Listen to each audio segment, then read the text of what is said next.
আসসালামু আলাইকুম। অন্যান্য সপ্তাহের মতোই আজকে আমরা পেডিয়াট্রিক্সের ক্লাস নিয়ে হাজির হলাম। আমি ডাক্তার আবু হোসেন মোহাম্মদ পারভেজ, সহকারী অধ্যাপক নিউরোলজি, ফরিদপুর মেডিকেল কলেজ এবং বিভাগীয় প্রধান শিশু বিভাগ, ফরিদপুর মেডিকেল কলেজ। আজকে আমাদের আলোচ্য বিষয় হচ্ছে নেফ্রোটিক সিনড্রোম। এটাও একটা কমন রোগ বাচ্চাদের, বিশেষ করে যারা বাচ্চা ডিল করবে বা পরীক্ষার ক্ষেত্রেও এটা সমানভাবে ইম্পর্টেন্ট। আমরা সরাসরি চলে যাই নেফ্রোটিক সিনড্রোম।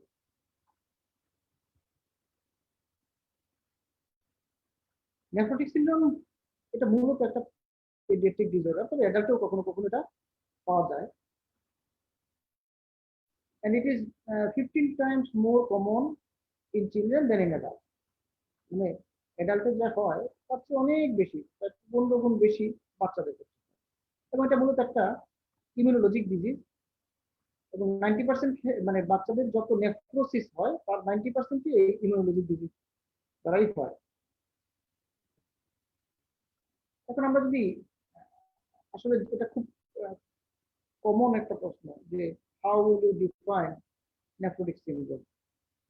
আসলে সিনড্রোম মানে হচ্ছে কতগুলি সিম্পটম কমপ্লেক্স। তাহলে এটা কি বলবো আমরা, যে nephrotic syndrome is a symptom complex characterized by heavy proteinuria, hypoalbuminemia, edema and hyperlipidemia. খেয়াল করতে হবে, অনেক স্টাডি এই সিরিয়ালটা বলতে পছন্দ করে, heavy proteinuria, hypoalbuminaemia, oedema and hyperlipidaemia. এই সিরিয়ালই বলতে পছন্দ করে। এর পিছনে কারণ আছে, যে প্রথমে হেভি প্রোটিনুরিয়া হবে, সেটার কারণে হাইপোঅ্যালবুমিনেমিয়া হবে, সেটার কারণে ফ্লুইড বের হয়ে এডিমা হবে, আর এর পাশাপাশি হাইপারলিপিডেমিয়া হবে। এই জন্য এই সিরিয়াল বললে স্যার অনেক সময় অনেক স্যার এটা বলতে পছন্দ, মানে এইভাবে বলতে পছন্দ করে বা শুনতে পছন্দ করে।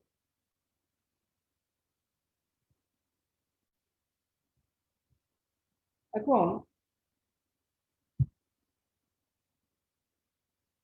একটা কথা মাঝে মাঝেই শোনা যায় যে হেভি প্রোটিনুরিয়া বা নেফ্রোটিক রেঞ্জ প্রোটিনুরিয়া। কখন আমরা নেফ্রোটিক রেঞ্জ প্রোটিনুরিয়া বলবো? এটা অনেকগুলি পদ্ধতি আছে। একটা হচ্ছে যে আর্লি মর্নিং ইউরিন যদি আমরা ডিপ স্টিক বা বয়েলিং এর মাধ্যমে বেডসাইড ইউরিন অ্যালবুমিন করি, সেখানে 3+ বা 4+ অ্যালবুমিন হবে। 2 number, spot protein creatinine ratio, যে আমি একই সময়ে বাচ্চা সেরাম প্রোটিন দেখলাম আর ক্রিয়েটিনিন দেখলাম, দুটো রেশিও যদি মোর দেন 2 থাকে। এটা হচ্ছে ইউরিনারি অ্যালবুমিন এক্সক্রিশন। আমি 1 ঘন্টায় যে প্রস্রাব করে বা 2 ঘন্টা বা 4 ঘন্টা যে প্রস্রাব করে, সেই প্রস্রাবটা নিয়ে আমি সেখানে অ্যালবুমিনের পরিমাণ দেখব। পরিমাণ যদি 40 milligram per square metre per hour এর বেশি হয়, সেটাকে আমরা নেফ্রোটিক রেঞ্জ প্রোটিনুরিয়া বলতেছি। আর একটা হচ্ছে 24 ঘন্টা ইউরিন সেটা কালেকশন করে সেখান থেকে 24 আওয়ার্স ইউরিনারি টোটাল প্রোটিন যদি দেখি আমরা, সেটা more than 1 gram per square metre per day. এই 4টা পদ্ধতিতে আমরা বলতে পারি যে নেফ্রোটিক রেঞ্জ প্রোটিনুরিয়া। এখন এই প্রোটিনুরিয়া নেফ্রোটিক সিনড্রোম কেন হয়? এটা হচ্ছে ইমিউনোলজিক্যাল কজের কারণে দেখা যায় যে ইন্টারলিউকিন 2 রিসেপ্টর, ইন্টারলিউকিন 8, টিএনএফ এগুলি বাড়তে থাকে, বার্থ রেগুলেশন হয়। আলটিমেটলি বিপিএফ প্লাস জিন এটা আপরেগুলেটেড হয়। আপরেগুলেটেড হওয়ার কারণে ইন্টারলিউকিন 4, ইন্টারলিউকিন 13 এগুলি লিম্ফোসাইট এবং গ্লোমেরুলাতে বাড়ে। এটার জন্য কি হয়, গ্লোমেরুলার বেসমেন্ট মেমব্রেনে যে নেগেটিভিটি থাকে, যে নেগেটিভ চার্জ থাকে, এই নেগেটিভ চার্জটা ইন্টারফেয়ার হয় বা লস হয়, এবং এই নেগেটিভ চার্জ লস হয়ে যাওয়ার কারণেই এই বেসমেন্ট মেমব্রেনের যে ফিল্ট্রেশন এরিয়া আছে সেখান দিয়ে increase filtration of albumin, immunoglobulin, factor B এগুলি ঘটে এবং ইউরিনে প্রোটিন চলে আসে। ইডিমা কেন হয়? নেফ্রোটিক সিনড্রোমে যেহেতু অ্যালবুমিন কমে গেছে ব্লাডে, ultimately decrease plasma oncotic pressure. যখন অনকোটিক প্রেশার কমে গেছে, ব্লাড থেকে ফ্লুইড এক্সট্রাভাসেশন হয় এবং আলটিমেটলি ব্লাড ভলিউমটা কমে যায়। ব্লাড ভলিউমটা যখন কমে যায় তখন রেনাল কন্ট্রিবিউশন কমবে, আর রেনাল কন্ট্রিবিউশন যখন কমে যাবে তখন রেনিন অ্যাঞ্জিওটেনসিন সিস্টেম অ্যাক্টিভেটেড হবে। রেনিন অ্যাঞ্জিওটেনসিন অ্যাক্টিভেটেড হওয়ার কারণে increase synthesis and secretion of anti diuretic hormone, যেটা কি করবে, increase reabsorption of sodium and water, এবং আলটিমেটলি এটার জন্য ইডিমা মেনটেন হবে অথবা ইডিমা ফার্দার অ্যাগ্রেভেট হবে।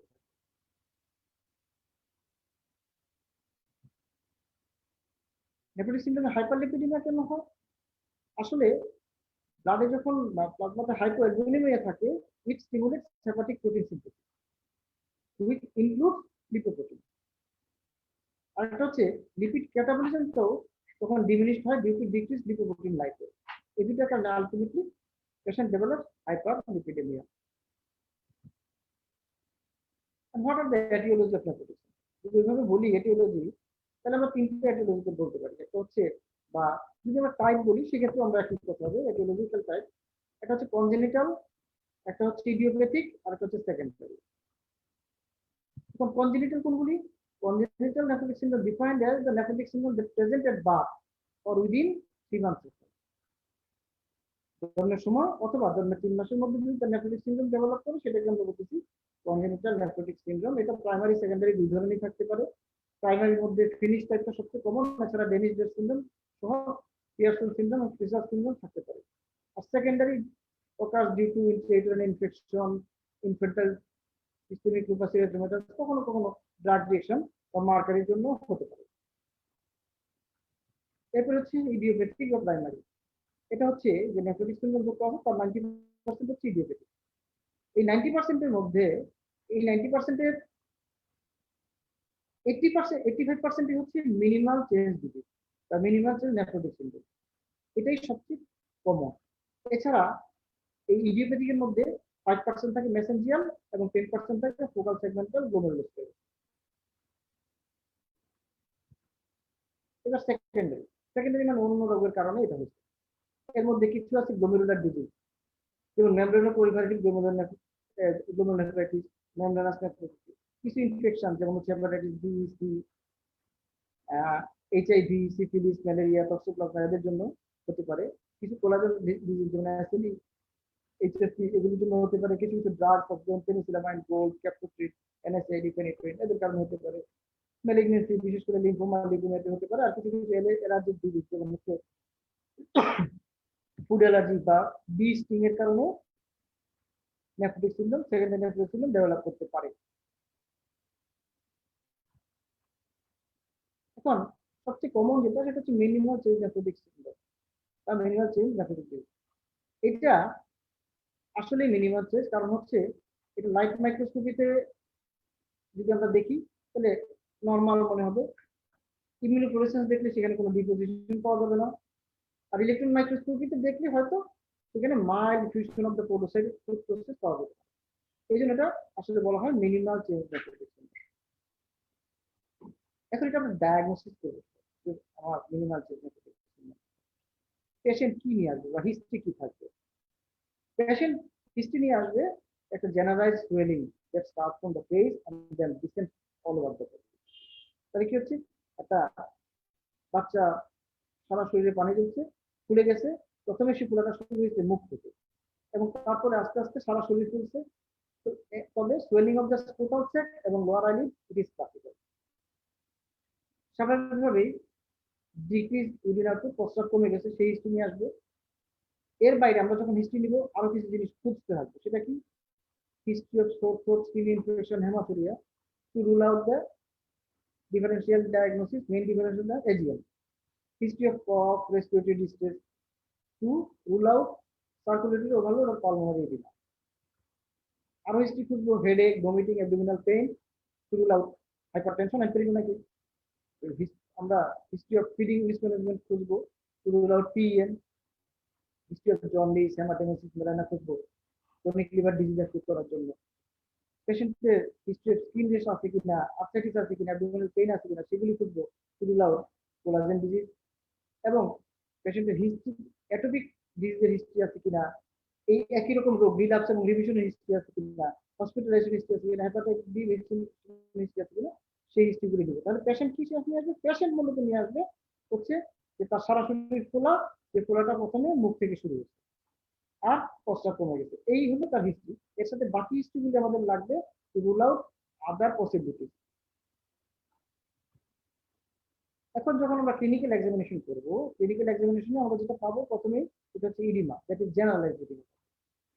ব্লাড প্রেশার সাধারণত নর্মাল থাকে, কারণ আমরা একই রকম দেখতে, যদি ব্লাড প্রেশার বেশি থাকে সেক্ষেত্রে আমরা এজিএন বা অন্য কোনো ডিজিজ চিন্তা করি।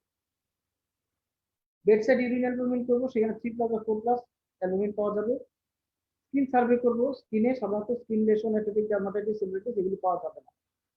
অ্যানথ্রোপোমেট্রি করে দেখবো আমরা তার পিএমআরই এক্সক্লুড করার জন্য। চেস্ট এক্সামিনেশন করবো, তার টেস্টিক ট্র্যাক ইনফেকশন, প্লুরাল ইনফেকশন আছে কিনা সেটা এক্সক্লুড করার জন্য। আর অ্যাবডোমিনাল এক্সামিনেশন করে দেখবো যে আমি এসআইটিস এবং জেনিটাল ইডিমা আছে কিনা। কারণ এখানে আমি generalised oedema including ascites and genital oedema পাওয়ার কথা, আর বেডসাইড ইউরিন অ্যালবুমিন 3+4+ পাওয়ার। আর তার শরীরে কোথাও ইনফেকশন আছে কিনা, কারণ এখানে ইনফেকশন কমন, ইনফেকশন থাকলে ইনফেকশন চিকিৎসা করতে সেজন্য ইনফেকশনের বিচার করবো। আর জয়েন্ট এক্সামিনেশন। এই ছবিটাতে দেখা যাচ্ছে যে একটা নেফ্রোটিক সিন্ড্রোমের বাচ্চা, যা দেখেন মুখটা খোলা, পেটটা খোলা, হাত পা একটু খোলা। That is, the patient is suffering from generalized edema due to nephrotic syndrome. এখন এই নেফ্রোটিক সিন্ড্রোমের কমন ডিফারেন্সিয়াল ডায়াগনোসিস কি হবে? সবচেয়ে কমন ডিফারেন্সিয়াল ডায়াগনোসিস হচ্ছে অ্যাকুট গ্লোমেরুলার নেফ্রাইটিস, যেটা গত সপ্তাহে আমরা আলোচনা করেছিলাম। এছাড়া কমন আর যেগুলি আছে সেগুলো হচ্ছে সিরোসিস অফ লিভার বা chronic liver disease, severe protein allergy বা নিউট্রিশন, বিশেষ করে ওয়াশিওকর এবং কনজেনিটাল কনজেস্টিভ হার্ট ফেলিওর, এগুলি হচ্ছে আমার এই ইডিমার ডিফারেন্সিয়াল ডায়াগনোসিস। এখন এই মিনিমাল চেঞ্জ নেফ্রোটিক সিন্ড্রোমের ন্যাচারাল হিস্ট্রিটা আমাকে জানতে হবে, এটা ম্যানেজমেন্ট করার জন্য, কাউন্সেলিং করার জন্য সব মিলিয়ে। এখানে 85% অফ ইডিওপ্যাথিক নেফ্রোটিক সিন্ড্রোম বলতেছি আমরা মিনিমাল চেঞ্জ নেফ্রোটিক সিন্ড্রোম, এবং এটা ইউজুয়ালি বাচ্চার 2 থেকে 6 বছরের মধ্যে প্রেজেন্ট করে, এবং ইউজুয়ালি তারা স্টেরয়েডে রেসপন্সিভ, এবং এই ডিজিজটা 12 থেকে 15 বছর পর্যন্ত রিডাক্স এবং রিভিশন, মানে একবার হবে ভালো হবে এভাবে চলতে থাকে। সাধারণত haematuria, hypertension, renal function impairment এবং লো কমপ্লিমেন্ট C3 এগুলি থাকে না এই মিনিমাল চেঞ্জ নেফ্রোটিক সিন্ড্রোমে। আর কি এই মিনিমাল চেঞ্জ নেফ্রোটিক সিন্ড্রোমে 95% স্টেরয়েড রেসপন্স করে, যার মধ্যে 85% রেসপন্স করে উইদিন ফার্স্ট 2 উইক। এখন আমি ইনভেস্টিগেশন কি করবো? ইনভেস্টিগেশন করতে গেলে প্রথম ইনভেস্টিগেশন হচ্ছে আমার ইউরিনারি করলে প্রথম যেটা পাবো, ইউরিনে দেখলে বডি থাকবে ইউরিন অ্যালবুমিন করলে 3+ বা 4+ ইউরিন অ্যালবুমিন পাওয়া যাবে, এবং মাইক্রোস্কোপিতে হায়ালাইন কাস্ট পাওয়া যাবে। এই হায়ালাইন কাস্টটা, এই কাস্ট আমাকে ইউরিন দেখে নেফ্রোটিক সিন্ড্রোম এবং এজিএন ডিফারেন্সিয়েট করতে সুযোগ করে দিবে। যদি আরবিসি কাস্ট থাকে ডেফিনেটলি এটা নেফ্রোটিক এজিএন, আর যদি হায়ালাইন কাস্ট থাকে, আরবিসি কাস্ট না থাকে, এটা nephrotic syndrome. Spot urine protein creatine, urinary protein creatinine ratio যদি আমি 24 ঘন্টার প্রেসার ধরতে না পারি, সেক্ষেত্রে আমি spot urine protein creatinine ratio করবো, এটা 2 এর বেশি থাকবে। 24 ঘন্টার প্রেসার যদি ধরতে পারি, সেই ক্ষেত্রে 24 আওয়ার্স ইউরিনারি টোটাল প্রোটিন করবো, যেটা দেখা যাবে 1 gram per square metre per day এর বেশি থাকবে। সেটা অ্যালবুমিন করে দেখা যাবে যে এটা 2.5 গ্রাম পার ডে এর নিচে, এবং সেরকম কোলেস্টেরল বেশি থাকবে 200 মিলিগ্রাম পার ডে এর বেশি। আর ট্রিটমেন্ট শুরু করার আগে আমাকে অবশ্যই, যেহেতু আমি স্টেরয়েড দিয়ে ট্রিটমেন্ট শুরু করে ইমিউনো সাপ্রেশন করবো, সেহেতু আমাকে ডিজিজ কোনো ইনফেকশন আছে কিনা সেটা স্ক্রিনিং করে দিতে হবে। পরে ক্লাস শেষ হবে, এখানে বসে থাকবে। তাহলে আমরা ইনফেকশন স্ক্রিনিং করবো কিভাবে? আমরা একটা সিবিসি করবো, একটা ব্লাড কালচার করবো, ইউরিন কালচার করবো, চেস্ট এক্স-রে করবো, হেপাটাইটিস বি, সি এবং এইচআইভি স্ক্রিনিং করবো, এবং অ্যান্টি টেস্ট করে টিউবারকুলোসিস এক্সক্লুড করবো। আদার ফাংশনের মধ্যে আমি দেখবো, এর মধ্যে রেনাল ফাংশন দেখবো, সেরকম ক্যালসিয়াম ইলেক্ট্রোলাইট দেখবো, C3C4 দেখবো যেটা নর্মাল থাকবে, এএনএ অ্যান্টিনিউক্লিয়ার অ্যান্টিবডি দেখবো, আর ক্ষেত্র বিশেষে যখন প্রয়োজন পড়বে রেনাল বায়োপসি করা লাগতে পারে। এখন কখন রেনাল বায়োপসি করা লাগবে? যখন স্টেরয়েড রেজিস্ট্যান্ট নেফ্রোটিক সিন্ড্রোম হবে, বা ফ্রিকুয়েন্ট রিডাক্স নেফ্রোটিক সিন্ড্রোম, অথবা steroid dependent nephrotic syndrome, develop করবে। সাইক্লোস্পোর এবং এইসব ক্ষেত্রে মানে ফ্রিকোয়েন্ট নেফ্রোটিক সিনড্রোম এবং স্টেরয়েড ডিপেন্ডেন্ট নেফ্রোটিক সিনড্রোমের ক্ষেত্রে 1 বছরের সাইক্লোস্পোরিন ট্রিটমেন্ট দেওয়ার পরে তারপরে আমি করবো।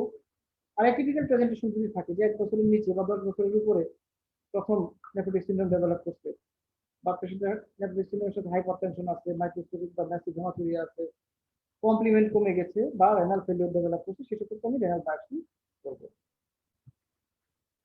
এখন ম্যানেজমেন্ট কিভাবে ম্যানেজ করবো? তো ম্যানেজ করার আগে আমাকে কয়েকটা ডেফিনিশন জানতে হবে। নেফ্রোটিক সিনড্রোমের ক্ষেত্রে এই ডেফিনিশনগুলি খুব প্রয়োজন। আমি একটু সরি, ফোনটা ভেরি ইম্পর্টেন্ট। হ্যালো,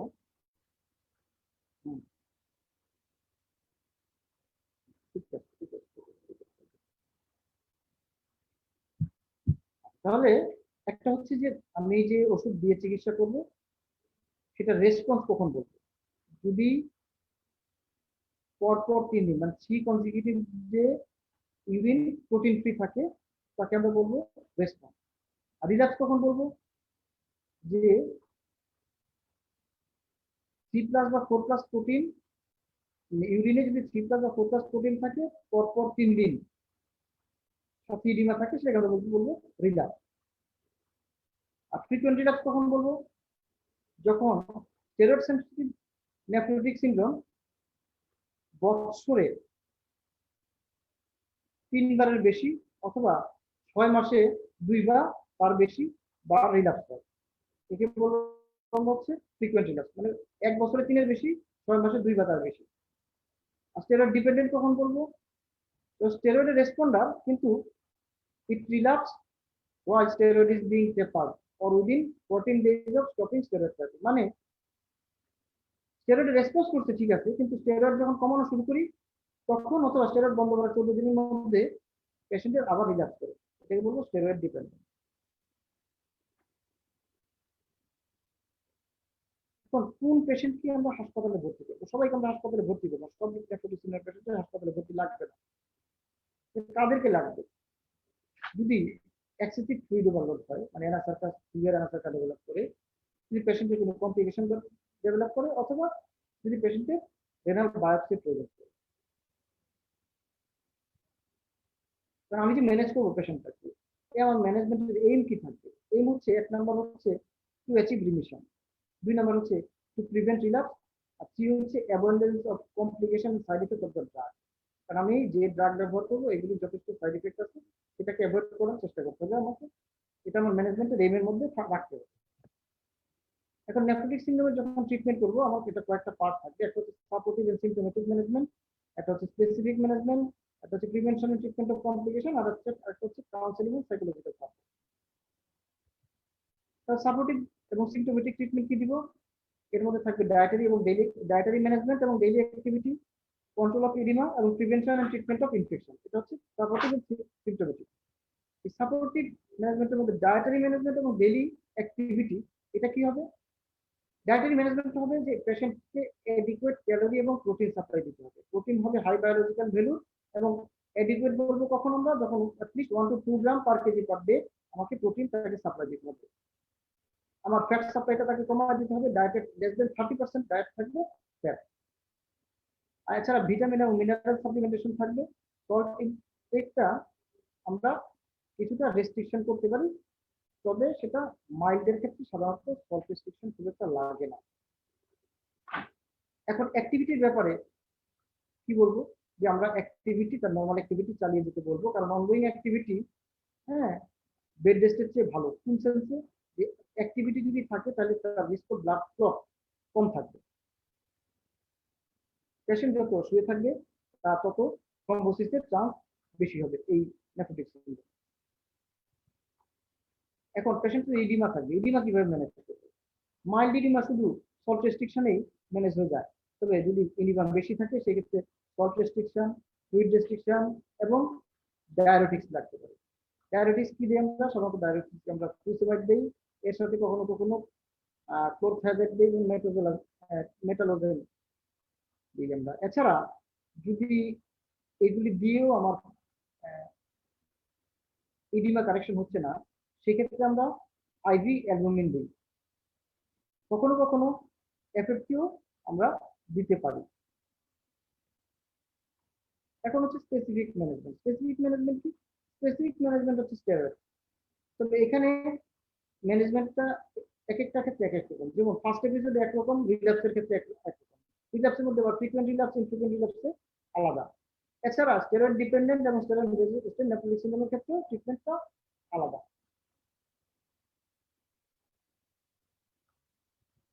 আমরা কি করবো? আমরা কমনটাই জানবো, কঠিনটা জানার দরকার নাই, সেটা বিশেষজ্ঞদের ব্যাপার।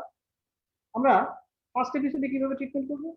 ফার্স্ট এপিসোডের স্পেসিফিক ট্রিটমেন্ট হচ্ছে আমরা দিচ্ছি প্রেডনিসোলন। প্রেডনিসোলন দিব কিভাবে?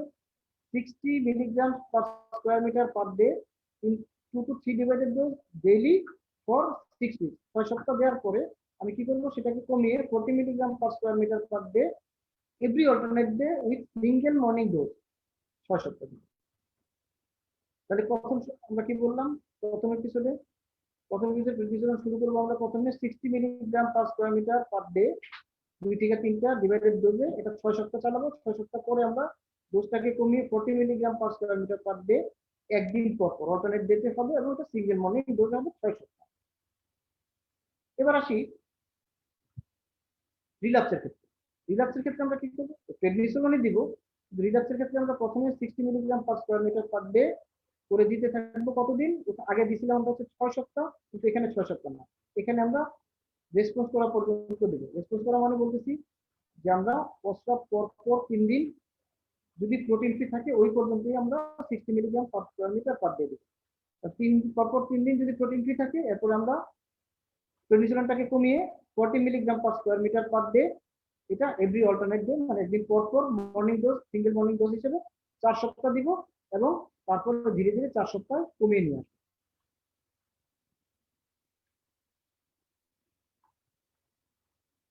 এর সাথে অ্যাডজাঙ্ক থেরাপি হিসাবে যদি প্রোটিনুরিয়া বেশি থাকে, সেটাকে কমানোর জন্য আমরা কখনো কখনো এসি ইনহিবিটর ব্যবহার করি। নেফ্রোটিক সিন্ড্রোমের কমপ্লিকেশন।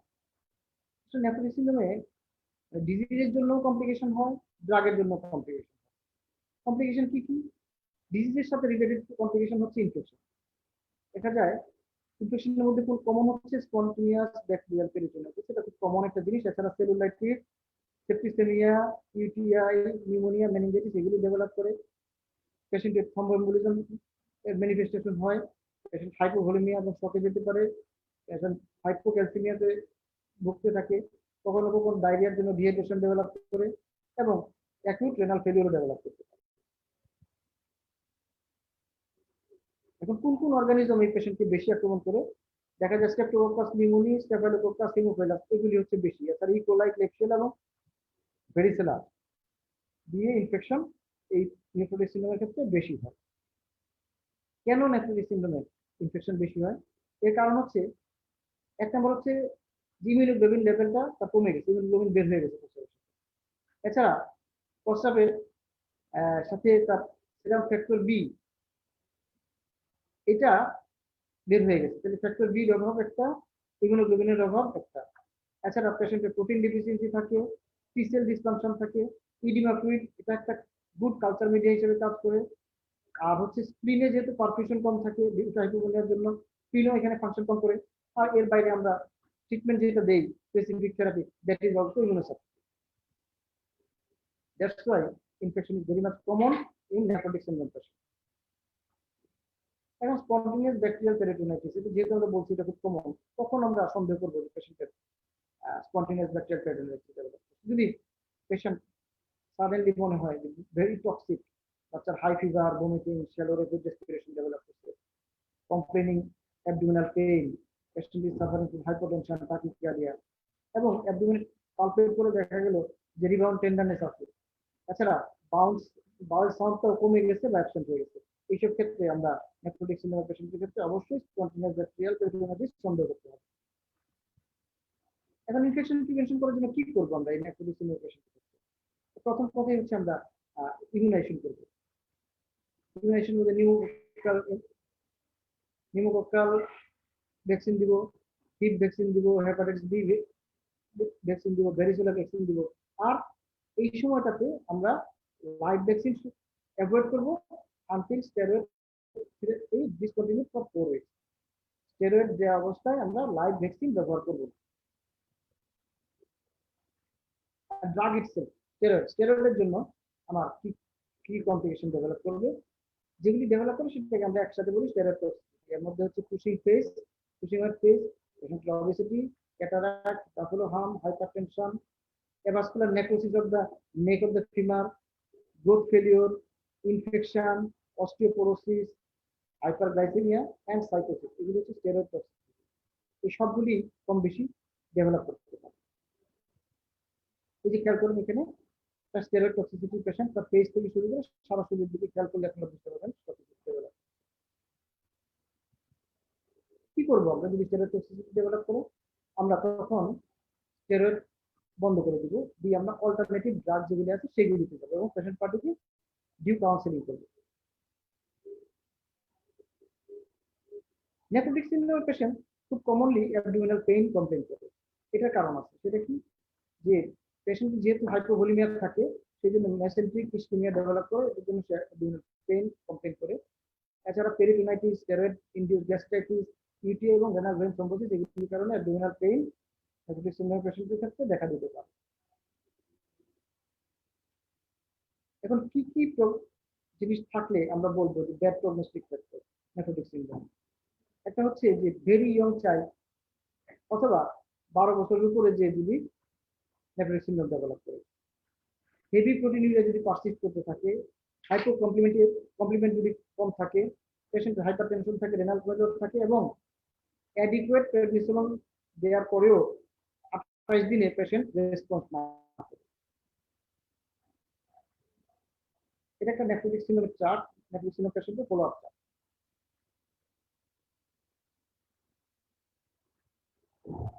কখন পেশেন্টকে আমরা হসপিটাল থেকে ডিসচার্জ করব? হচ্ছে oedema subsided, patient oedema subside করছে, বাচ্চা রিমিশনে আছে, ইনফেকশনের কোনো ফিচার নাই এবং ব্লাড প্রেশারও নর্মাল আছে। এই কটা জিনিস থাকলে আমরা পেশেন্টকে বাড়িতে ডিসচার্জ করতে পারি। এখন কাউন্সেলিং এর মধ্যে কি কি থাকবে? যে এই ডিজিজটা সম্বন্ধে অ্যাডিকুয়েট ইনফরমেশন থাকতে হবে, এটার কোর্স সম্বন্ধে জানতে হবে, কিভাবে বেডসাইড ইউরিন অ্যালবুমিন করতে হয় এবং ডায়েরি মেনটেন করতে হয় সেটা বলে দিতে হবে, ফলো আপের ইম্পর্টেন্সের মধ্যে বলে দিতে হবে। তারপরে হচ্ছে পেশেন্ট যখন রিমিশনে থাকবে তখন তাকে নর্মাল বাচ্চার মতো ট্রিট করতে হবে, সেটা বলে দিতে হবে। ভ্যাকসিনেশন গাইডলাইন বলে দিতে হবে। আর ইনফেকশন কি কি জিনিস থাকলে ইনফেকশন সন্দেহ করবে এবং সেই ক্ষেত্রে যে উইদাউট ডিলে ট্রিটমেন্ট করতে হবে সেই জিনিসগুলি কাউন্সিলিং এর মধ্যে থাকতে হবে।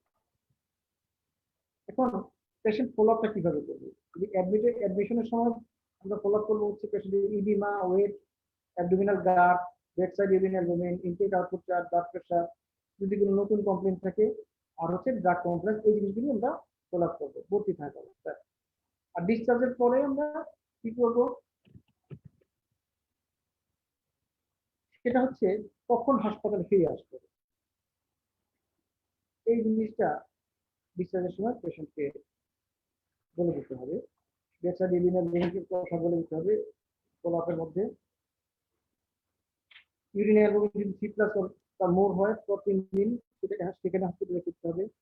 ইনফেকশনের ব্যাপারটা তাদেরকে বুঝিয়ে বলে দিতে হবে।